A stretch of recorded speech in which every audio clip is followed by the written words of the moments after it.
안녕하세요. 2024년 2월 1일 목요일입니다.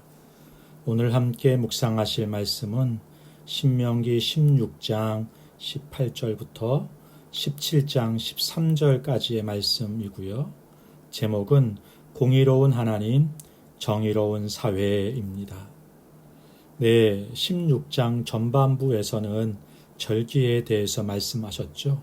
이제 후반부에서는 국가 조직을 위한 지도자들과 법 제도에 대해서 말씀해 주네요. 이 일을 위해서 18장까지 재판장과 지도자들 그리고 왕을 세우는데요. 이는 공의로 백성을 재판하고 정의로운 사회를 만들기 위해서입니다. 본문을 함께 보죠. 첫 번째 단락이 18절부터 22절까지라고 할 수 있는데요. 공의로운 재판과 우상 금지에 대해서 말씀해 주십니다. 먼저 각 성에 재판장과 지도자를 세우고 그들로 하여금 공의로 백성을 재판하라 이렇게 말씀하십니다. 공의란 가난하다고 봐주거나 재력이 있다고 흔들려서는 안 되고 색안경을 끼고 봐서는 안 된다는 것이죠. 재판을 하는데요. 구체적으로 외모로 보지 말며 또 뇌물을 받지 말라 말씀하십니다. 외모로 보지 말라는 말을 새 번역은 사람의 얼굴을 보아 주어서는 안 된다 이렇게 번역했네요.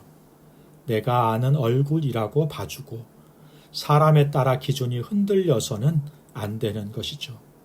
뇌물을 받지 말라는 것은 뇌물은 사람의 사고를 흔들리게 하고요. 눈을 어둡게 만들어서 할 말을 못하고 봐주거나 편파적인 재판을 하게 만들기 때문입니다. 재판장과 지도자는 오직 공의만을 따라야 해요. 20절에 공의만 따르라. 여기 따르라는 말은 사냥꾼이 사냥할 때요. 사냥감에 집중하듯이 다른 곳에 눈 돌리지 말고 그곳만 바라보고 집중하라 이런 말씀인 거죠. 그리고 따른다는 것은 앞서서 그렇게 산다라고 하는 의미를 가지고 있는 단어입니다. 공의를 먼저 산다는 의미도 있고 하나님의 땅을 먼저 산다는 의미도 있는 것입니다. 이것이 짐이기도 하지만 복이기도 한 것입니다. 우리가 무엇을 보고 어디에 집중하고 있는가가 나의 삶의 공의를 이루는 힘이 될 것입니다. 재판관과 지도자를 세우고 공의로운 재판에 대한 이야기를 하는데요. 21절과 22절에 우상을 세우지 말라라고 하는 말씀이 삽입되어 있는 것처럼 들어가 있어요. 이것은 성소에서 이루어지는 일이나 법정에서 이루어지는 판결이 연결된다, 나눌 수 없다 이런 말씀이 되는 것입니다. 공의를 이루는 삶과 신실한 신앙의 삶이 하나로 연결된다는 말씀인 거죠. 이렇게 사는 것이 참 예배인 것이고 성도의 삶이 된다라고 말씀하시는 것입니다. 두 번째 단락이 17장 1절부터 7절까지인데요. 종교적인 정의, 배교를 부추기는 죄에 대해서 응징하시는 것에 대한 말씀이 기록되어 있습니다. 먼저 1절에 흠과 티가 없는 예배를 드리라 말씀하십니다. 예배는요, 예배는 드려야겠는데 어차피 제물로 죽을 거 약간의 흠이 있는 것을 드린다고 뭐 어떻게 되겠는가 하는 마음은 하나님을 역겹게 하는 거라는 거예요. 최선을 다하라 말씀하시는 것이면서 합당한 예배를 드리라 권고하시는 말씀인 것입니다. 우리 예수님은 흠도 없고 티도 없으신 분이셨습니다. 그런 주님이 우리를 위해 드려진 바 되셨잖아요. 오늘 우리도 예배하고 기도하면서 그렇게 주님께 예배하는 성도가 될 수 있었으면 좋겠습니다. 2절부터 7절까지는 우상 숭배자들을 조사하고요. 그에 대한 조치를 어떻게 할 것인가 말씀하시네요. 모세는 십계명을 다시 가르치면서 우상 숭배에 대해서 단호하고 무겁게 다루고 있습니다. 이는 하나님의 사랑을 배반하는 행위이고 하나님을 능멸하는 행위가 되는 것이기 때문인 거죠. 더 나아가 우상 숭배는요, 개인의 문제로 머물지 않고 공동체를 물들게 하는 엄중한 문제이기 때문인 거예요. 그런데 이 문제를 다룰 때에도 정당한 절차를 걸쳐서 철저한 조사를 통해 공정한 판결이 내려져야 한다. 이렇게 말씀하고 있는 것에 주의할 필요가 있겠습니다. 4절에 확실하여, 6절에 반드시 두세 사람의 증인으로 죽일 것이다. 이렇게 말씀하고 있잖아요. 판결하기 전에 확실할 때까지 조사하고요. 반드시 두세 사람의 증언이 필요하다 말씀하는 것입니다. 그래서 억울한 일을 당하는 사람이 없도록 해야 한다라고 하시는 것이죠.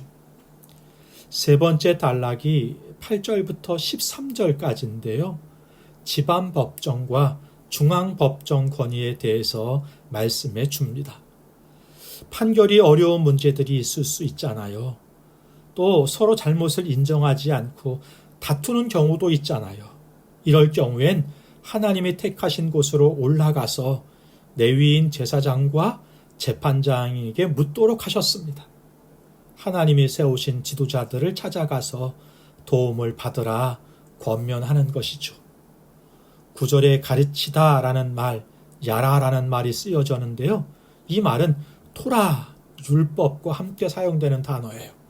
그러니까 레위인 제사장과 최고법원의 재판관이 내리는 판결을 율법과 같이 순종하라, 이런 말씀이 되는 것입니다. 권위를 인정하라는 말씀인 거죠. 하나님이 세우신 지도자들은 하나님의 공의만 따르고 그것을 쫓아 재판하고 자기에게 맡겨진 일을 이루기 위해 힘써야 할 것입니다.